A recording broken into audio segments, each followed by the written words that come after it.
లైఫ్‌లో అది అసాధ్యం, ఇది అసాధ్యం అనే మాటలు మీరు చెయ్యకపోగా ఎవరో ఒకళ్ళు చెప్తూ ఉంటారు. అలా చెప్పడం మానేయండి. అలాగే అదే అసాధ్యం అనుకుని ఉంటే ఇవాళ మనిషి విమానాల్లోనూ, హెలికాప్టర్‌లోనూ తిరిగేవాడా? తిరుగుతున్నాడు గదా!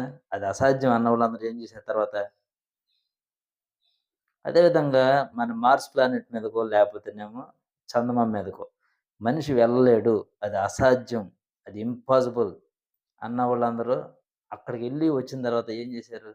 అందరూ కాబట్టి మీ లైఫ్‌లో మీరు చెయ్యలేకపోయినా వేరే వాళ్ళు చేస్తున్నది అది ఇంపాసిబుల్ అంటే అసాధ్యం అని మీరెప్పుడు ఎక్కడ ఎవరికీ చెప్పకండి. సాధించే ఓపిక ఏమైనా ఉంటే మీరు గూడా ఏదైనా ఒకటి సాధించండి. అసాధ్యం అనే దాన్ని సుసాధ్యం చేసి చూపిచ్చండి. అంతే తప్ప ఎవరికీ గూడా ఊరికే ఉచిత సలహాగా అది ఇంపాసిబుల్, అది అసాధ్యం అని ఇలాంటి మాటలు చెప్పొద్దు. Like, share, subscribe.